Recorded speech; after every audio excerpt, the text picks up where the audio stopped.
Hello, BookTube. Several of you in your self-quarantine ennui, in your self-quarantine boredom, have emailed me and said that you wouldn't mind at all a little more talk about comic books, maybe an extra comic book video every week.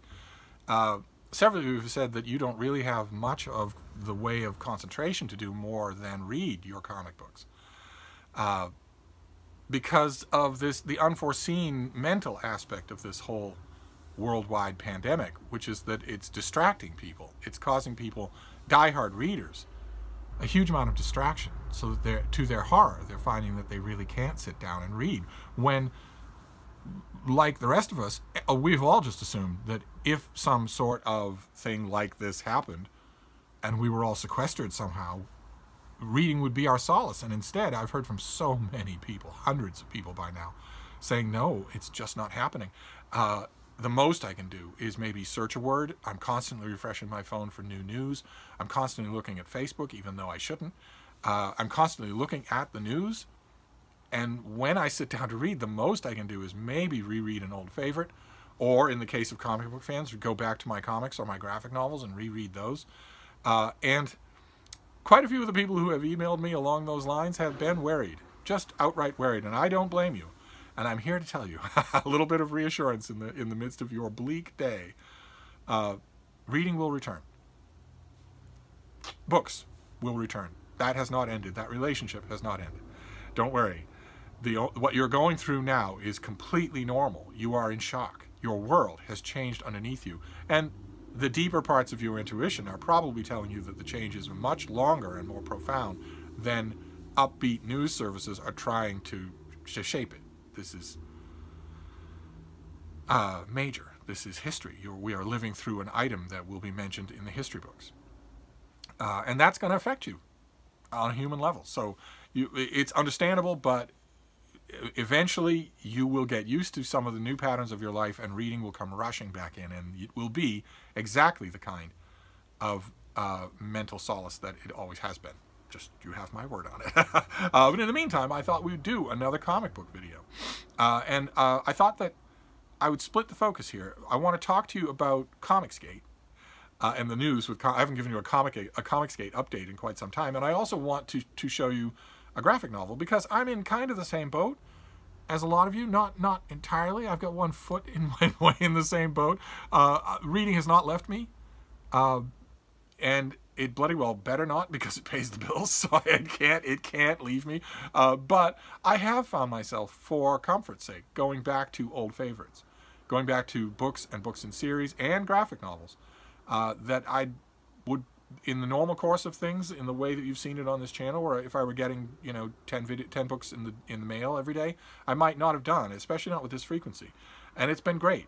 It's been absolutely great fun, and I wanted to show you one today, something that I have written about. I wrote about when I got it, and I have praised it enormously. I want to praise it again on this channel, since not every one of you has read every detail of every word that I've ever written. I don't think anyone in the world has done that. This is a graphic novel hardcover collection of the Tales of Asgard, which were done as backup features once upon a time when Jack Kirby, in Marvel Comics' heyday, was drawing 6 different monthly titles. And Stan Lee was writing twice that many. Sometimes they would split up the issue. When Thor was appearing in Journey into Mystery, that's how his adventure started. He didn't start with a #1 of his own. Stan Lee experimented with the idea of doing a backup feature. So in other words, the main storyline, where Thor fights the Circus of Crime or Galactus or whatever, would only be 6 or 7 pages, and then you'd get 6 or 7 pages of the backup feature. And for the backup feature, Stan Lee decided to do Tales of Asgard, which would give full rein to his love of Norse mythology, where he could retell those stories. That's how he originally envisioned it, is that he would retell some of the stories from the prose and Elder Edda. And then he realized, or rather not realized, but his Stan Lee instincts took over, and suddenly he couldn't do that anymore. He had to start telling stories of his own. And what Tales of Asgard became was a counterpoint to what was going on in Thor's own book, to the main story in the front of the book. Because that has always been the duality. That has always been the problem with the character of Thor in Marvel Comics. He stands in 2 worlds. And the 2 worlds are radically different, and they're coexistent. You could say that Superman stands in 2 worlds, but one of those worlds is dead. Krypton is dead. But Thor stands in two worlds. He is a Norse god of thunder. He's thousands and thousands of years old, and his home is an extra-dimensional realm ruled over by God. and threatened on all sides by monsters and immortal queens and sorcerers of all kinds. And balancing that, he's also an earthly superhero. A member of the Avengers. Somebody who fights the Stilt Man or whatever. and that dichotomy, that split has always been a little awkward. For me, it never gets any more awkward than in Thor's adventures in the Avengers. In the show, or not the show, the comic book, The Avengers, where writers, from the very beginning, Thor was a founding member of the Avengers. From the very beginning, writers had to come up with a way to have an exciting adventure when they have a guy in a suit of armor, a man and a woman who can shrink to ant size. Oh, and also the Norse god of thunder, who's immensely powerful and who has seen everything and done everything, and who can handle, let's face it, the problems of the Avengers himself. Now, over the years, over the decades in the Avengers, some writers took that on directly. They addressed that directly. Some of them did. But that split was always there, and it was always there even in Thor's own book. Because what are you going to do? How are you going to give him an earthly menace to fight? Most of the time, Stan Lee and later writers didn't. The normal, quote-unquote, normal adventures that Thor had were science fiction, where he would fight alien beings or aid in alien races as they struggle for freedom or whatnot. Huge, epic, broad-scale adventures. But early on, several enthusiastic letter writers to Marvel Comics, back when people wrote letters, they wrote letters to comic books, and they were on typewritten paper, and they were in an envelope with a stamp, and there was somebody in the mailroom at Marvel Comics who opened them and read them and forwarded them wherever they had to go. This one is about the Avengers, so it'll go to that stack.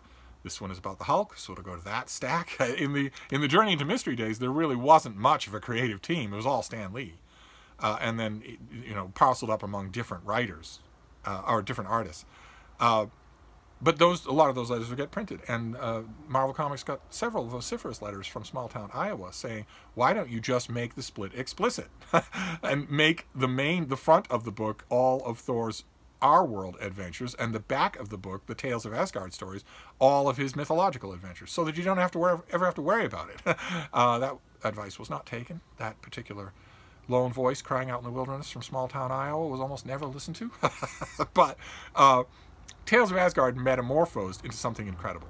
Just amazing. I'm sure I'm not the only reader of Thor during these years who would get the latest issue and find himself more eager for the Tales of Asgard feature in the back than for whatever was happening in the front. And the stories have been collected. I think they were collected in a paperback, a trade paperback collection years and years before this one. This was done, it was out of the blue for me. I had no idea that it was coming, and I was overjoyed at having Tales of Asgard as a hardcover, because this collects all the backup features and has a new cover, a stellar cover by Oliver Coipel, who was doing the monthly Thor comic at the time, which features a front, a back, and, hold on, a fold-out that goes on and on and on. This thing is just an enormous wall poster featuring all of the characters in every one of the Tales of Asgard that you see, with a backup of Coipel's pencils on the back of the thing. Just an amazing edition that you get for buying the hardcover. And I naively thought that that was all the edition that I would get, but no, I was wrong, because this has all been remastered. These Tales of Asgard have all been remastered, recolored completely. Now, the back of the cover says, here, I'm running out of light. Am I running out of light? See, is that any better? You're going to want light to see the details here. The back of this thing says that it has been restored and fully recolored. And when I look at the credits on the inside, it looks to me like, let's see here. Yes, select art reconstruction was done by Tom Ziuko and Will Glass and All Thumbs Creative. And the colorist listed here is Matt Milla. I don't know enough about current workings at Marvel Comics to know which of those people is responsible, but the end results are amazing. Just amazing. I want to show you A few examples. Everything in here, it's not select, everything in here has been recolored and redone with highlights and motion lines and blurring and backgrounds to an amazing extent. Let me see if I can get you a good... Yeah, here's the tale of Asgard from when Thor first lifted his hammer. Look at that. I don't know if you can make it out. The hammer has been blurred in a way that only a computer can do. And look at the color there, the shadows on the cloak in the background, the darkness, the light underneath Thor. It's all been very carefully done. And that is every panel. Panel after panel throughout this whole thing. And that is just amazing. There's Loki being hauled off to prison. Look at the highlights on the harness there, and on the axe blade, and on the chainmail right there. Look at the harness, the highlight on Loki's gold crest there. It's just amazing. I read all these things when they came out back in the 60s, and I never dreamed that they would look so good. Just so fantastic. When Odin commissions a prophetess to tell the gods about Ragnarok, about the end of their lives, what's coming, the colorist decided to shift all of the future scenes into a slightly off green. Isn't that a great choice? The future scenes, even the ones that have color, are slightly off green. See that? To give it an eerie kind of feel of something that has not yet happened but will. That made this a joy to reread, an absolute joy. And there was another joy as well, which is that I got to revisit some of these stories, some of which are really good, but only one of which hits the absolute peak of Stan Lee melodrama, the absolute peak of what he was doing in the Thor comic at the time with, for instance, the saga of the Mangog. Only one story in here does this. There is a rebel who's threatening the Asgardian forces. His name is Harrokin. He is, as far as I can tell, a normal Asgardian warrior. And at one point in the conflict, I don't want to stress this too hard because I don't know how much Stan Lee was really aware of it. I will show you the incriminating panel. At one point in the fracas that follows, Thor decks Harrokin, and then realizes that Thor himself looks a lot like Harrokin, so he puts on Harrokin's cloak and takes his place. And in the next issue, in the follow-up to that, we learn that Harrokin is on death's doorstep and that he is not going to survive. In other words, Thor killed him. That's not made clear in the issue. It's not, Stan Lee doesn't harp on it, but that punch killed Harrokin. And when he dies, because he was valiant and because this is Norse mythology, the Valkyrie come for him, and so does Hela, the goddess of death. There she is, on whose face not even an Asgardian may look. She and her Valkyrie solemnly troop through the town, and see the warriors are hiding themselves. Isn't that incredible, the detail there? And she puts the stricken Harrokin on his horse, and he rides off into the friendless mist. Look at that, he can barely sit up, this wounded warrior. But as the mist draws away and he crosses the bridge into Valhalla, suddenly things are different. Look at how the recoloring has made the bridge shine. He hears the men saying, "Here wilt thou find the heraldry, the battle, the adventure thy spirit craves. Here, amidst the pageantry everlasting. Know thou, Harrokin, that death is more than the ending. 'Tis the greatest beginning of all. To our side, then, warrior, we await thee in our serried ranks." And Harrokin, who could barely speak, he could barely sit on a horse, says, "The weariness doth leave my limbs. I feel new strength within me, vigor such as I have never known. The sound of battle, the clang of armor, the most joyous music ever heard. To arms then, one and all, let the trumpets blare, let the flags unfurl. The call to battle fills the air. Now shall a warrior ride." And we get this, Jack Kirby. But I tell you, the sunset there, the great coloring there was not present in the original. That is added, and it improves. It improves the storyline. And Thor and his friends have a nice drink to Harrokin and don't mention the fact that Thor knocked his head off. But this has been the graphic novel that I've been reading today, and it has been bringing me just pure joy to sink myself into these stories again. So that is the graphic novel that I wanted to mention you, and now your Comicsgate update. for those of you who may be interested but may not be keeping your nose to the digital grindstone.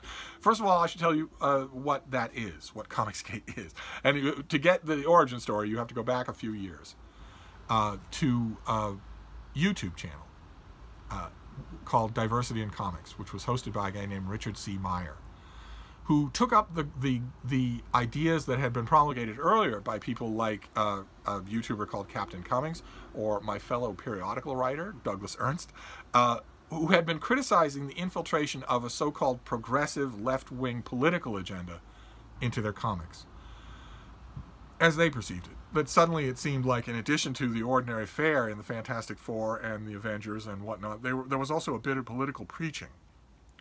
And they noticed it and they didn't like it. Because they felt like they were the ones being preached to. They felt like they were being characterized subtly at first and then not subtly as the wrong kind of customers, the wrong kind of readers, the people who had the wrong political opinions. And they pointed out, Doug Ernst did a long time ago, and he was right, and I was pointing this out before he was born, but I didn't have any reason to. In Stan Lee's day of comic books, you didn't have any reason to do it, because in Stan Lee's day, Marvel Comics could be political, but they could never be partisan. They were never partisan. So you could have characters saying, well, everyone should be free and equal regardless of their skin tone, a great Fantastic Four issue along those lines. But no one saying that everyone should be free and equal regardless of their skin tone, and I get this from my political hero, and if my political hero is not your political hero, this comic is not for you, and you are a racist.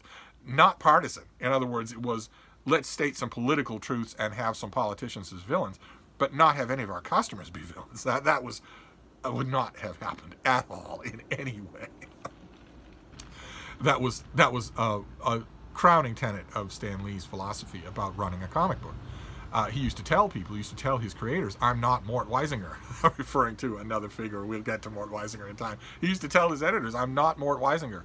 I don't want to see a letters column in any of our magazines that's all praise.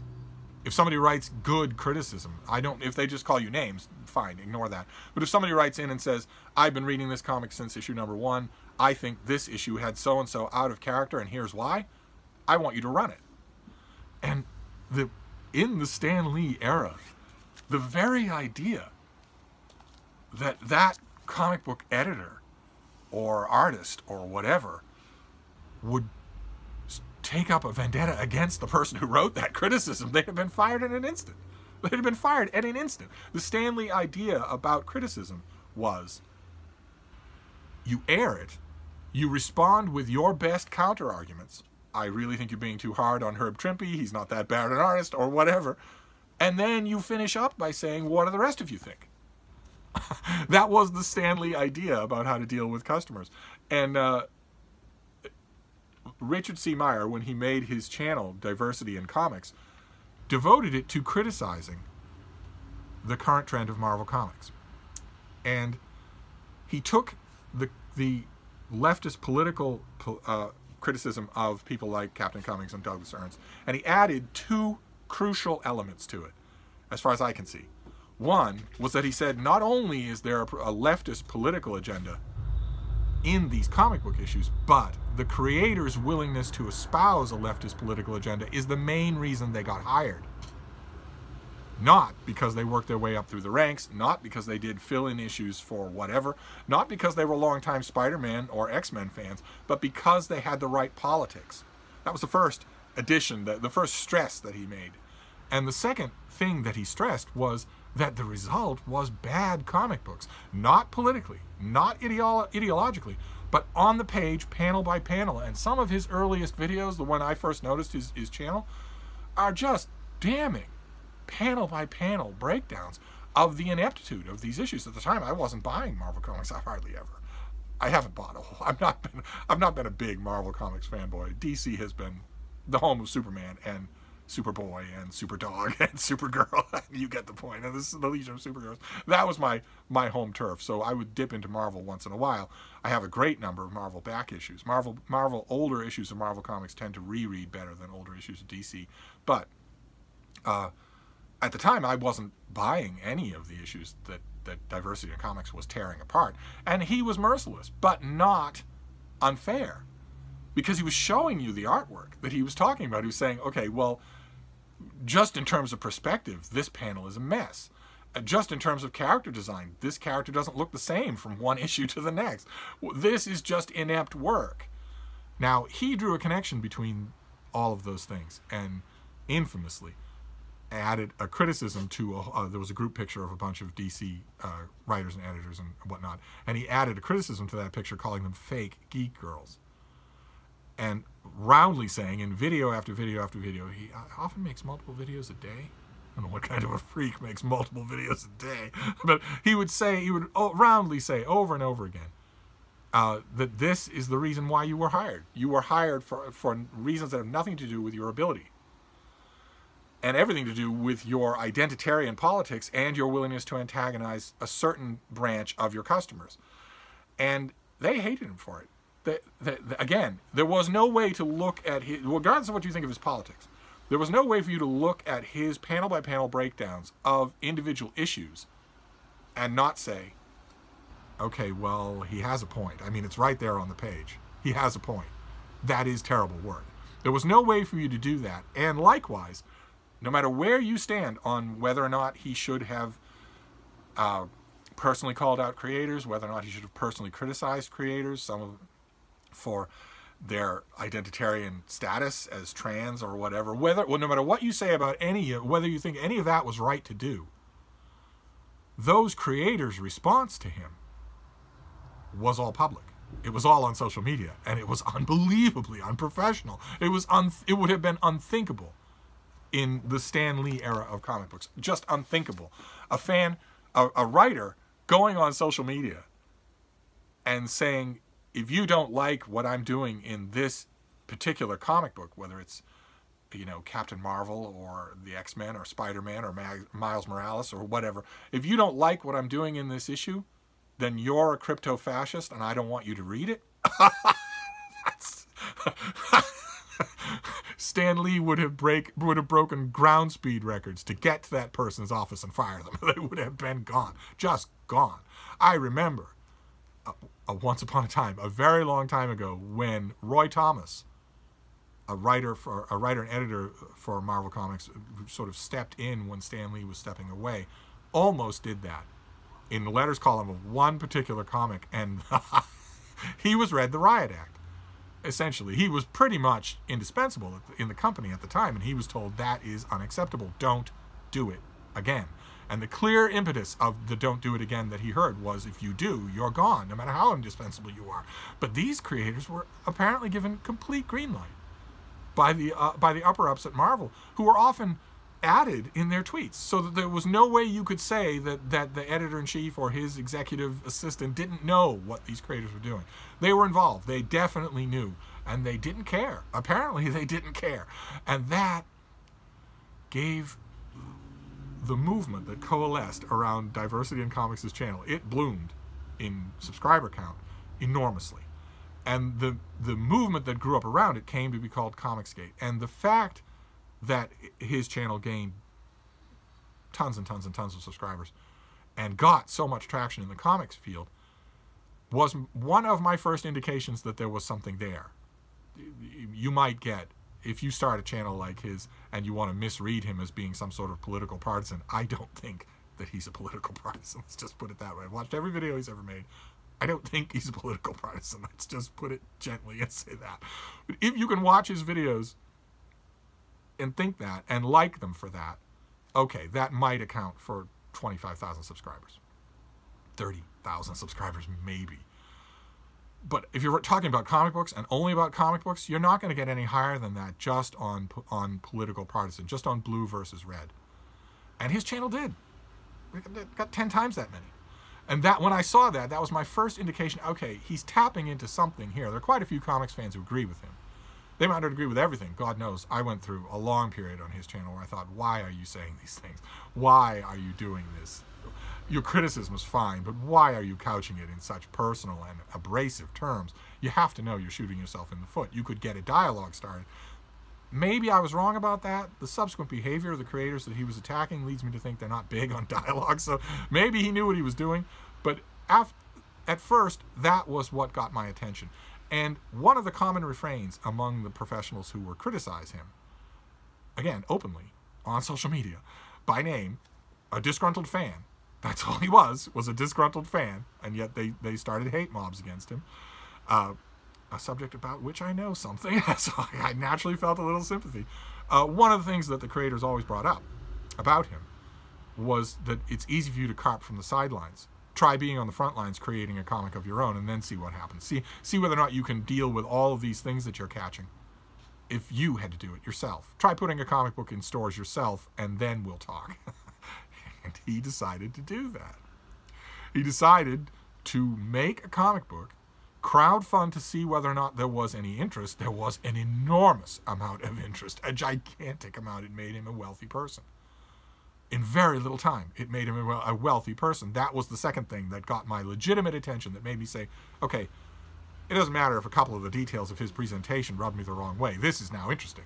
This is now a thing that's happening in the comic book, the superhero comic world, that I had paid attention to for the whole of its existence. That's meant a lot to me for the whole of its existence. This is now an important thing, so who cares about the rest of it? I'm now just going to pay attention and, you know, and get involved, notice this, and follow it.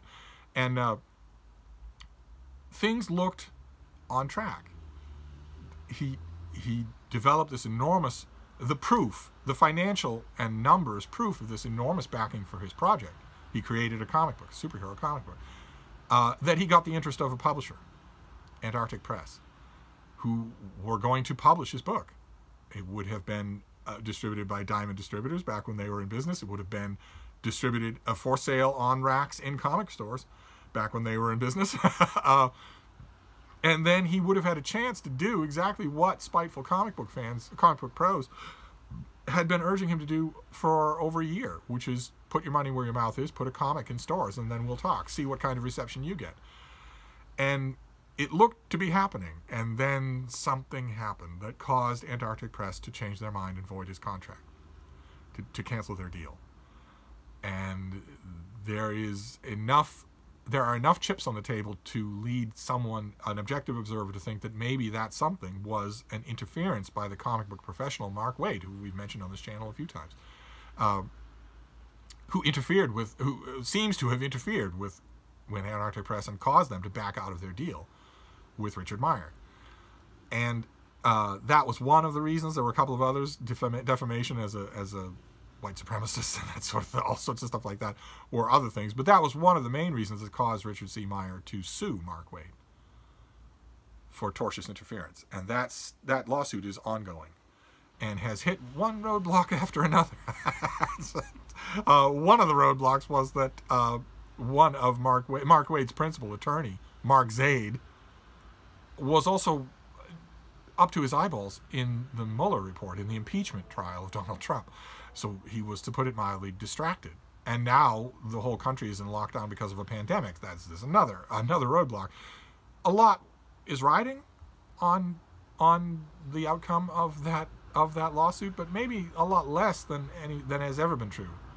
Because in the meantime, as I mentioned, as we've talked on this channel, the whole world changed, and stores closed. Citizens were told you're in lockdown. You can go out for groceries or medicine, but you can't go out just to enjoy yourself. You certainly can't do anything as frivolous as go to a comic shop. And comic shops have to close. And Diamond Distributor then announced, well, we're not going to ship any comics anyway. This is a family business, and I'm basically shutting things down. And then subsequently said they're not going to pay anybody they owe money to. And subsequent to that, DC and Marvel Comics issued pencils down orders to their creators, saying, stop what you're doing. No ongoing work. If you're working on the issue of the Avengers that's supposed to show up in the middle of summer, stop. Pencils down on everything. Work has stopped. And the comic book world appears to have died as a result of that three-way haymaker. First, you're quarantined, then your distributor craps out, then your printing presses go silent.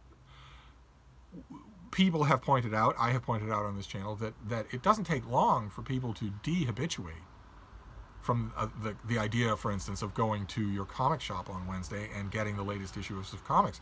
If you are 3 months, 5 months, in my opinion, a year, without that, a lot of people are going to say, was this worth it? I don't need to go back to this. A lot of people may go to digital comics. A lot of people may shift their comics buying to manga. and anime that are not directly affected by as much by Diamond, so that when stores, if life ever resumes a relatively normal look, it won't be exactly normal. We'll be wearing face masks forever in public, and we won't be shaking hands, and we won't be hugging strangers, and I bet that the restaurants will look very different. But maybe, optimistically, we can say that sooner or later some semblance of normal life will resume. In other words, retail life will resume. When that happens, I don't think many comic shops are coming back. How many of them had the money to sit idle, paying their rent, with no foot traffic, with no sales? I bet almost none.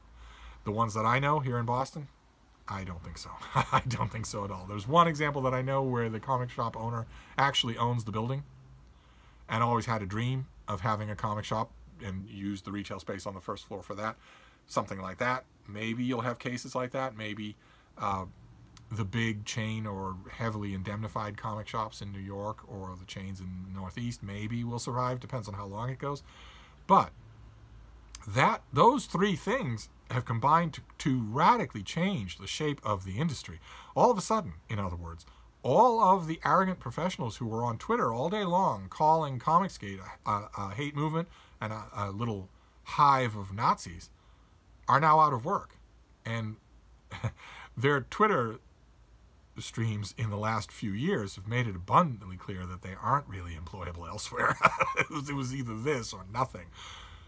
And at the same time, the individual comics-created, crowd-funded efforts of Comicsgate, most of them are doing quite well. Some of them are swimming in money. So in a development that is very much something out of a Stan Lee comic, the tables have completely turned. And all of the mid-level creators, the writers, the editors, the artists who aren't, Frank Miller wealthy, all the people who were putting out the monthly superhero comic books are now out of work. And Comicsgate is not. Comicsgate, in fact, is hiring, or could be. They have enough money to hire. They're certainly going full steam ahead. The big Comicsgate creators are going full steam ahead with all sorts of creative projects that can't be done by one person. They require colorists, artists, letterers. There are a ton of those people who don't have work anymore. And that is your Comicsgate update, is that suddenly, through totally unforeseeable circumstances, the Comicsgate side of this contention now seems to be holding all the cards. They have the money, they have the ongoing product, they have the ability to hire people, and there is no other game in town. None. The comic shops are closed. The distributor, the one and only comic book distributor, is out of business. And everyone's in quarantine. Richard C. Meyer, he rebranded his channel as Comics Matter, and he made a very good, simple point a few weeks ago in a video of his. He said, there is a comic shop right near you. It's your mailbox. That is true. And that has got to be absolutely terrifying to the dozens of people at DC and especially at Marvel who have made a daily hobby of calling this guy a crypto-Nazi for 3 or 4 years. That has got to be terrifying to them. To think, well, my source of income is gone, I have only one skill, and he's the only one paying. It's got to be something straight out of one of their pizza-fueled nightmares. So that is the state of Comicsgate now, is that all of a sudden the tables have turned and Comicsgate seems to be in an extremely dominant position because there aren't any other positions. Comicsgate has been on Indiegogo and crowdfunding places like Indiegogo for a long time, building up a fan base, building up relations. Their track record for fulfilling projects is not everything that it could be. A lot of Comicsgate projects are very late and have been late. Even when they end up fulfilled, they end up fulfilled very late. But how hospitable a place is Indiegogo going to be for any of those mainstream Marvel creators if they decide they want to do a Indiegogo project of their own? I don't know how many of the very narrow political niche of imaginary fans that they have been catering their work towards are going to be throwing them money on Indiegogo. I don't know how that's going to work. So the story will unfold, and I will keep you updated. But I'm not every time we talk about graphic novels. But that is your Comicsgate thumbnail to the present day. And I've left out a lot of details, but that is where we are now. There was a sort of a rebel movement, a critical movement within comic books called Comicsgate, that because it was blacklisted from the industry, had to go off to crowdfunding in order to create its comics. And some of those Indiegogo Comicsgate creators amassed large amounts of money. Large amounts. We're talking 5 digits. We're talking very large amounts of money. Enough so that they could start their own companies and definitely employ people. And right after that happened, the comic book industry as we know it disappeared. And lots of people are finding themselves out of work and not knowing what they're going to do. So it sets up a very tense dynamic. We'll see how it goes. So that is your comic book, your Comicsgate update. And your graphic novel update is this great Tales of Asgard remastering. Just amazing. I would have loved this even if it were just a straight up reprint. But it's not. It remakes these things. It really is a totally new experience to read them. And I was the original fan of them. I loved these things when they first came out. And now I can just retire those old issues because I have them all printed. I have the front matter all printed in Marvel Masterworks. And I have this volume that reprints all of Tales of Asgard. So I don't need those issues anymore, except for the occasional one that had a letter from small town Iowa printed. I might want to keep some of those. But anyway, I'm going to wrap this up for now. Sorry for the length. I go long when I talk about comics, but I'll be back. Thank you, BookTube.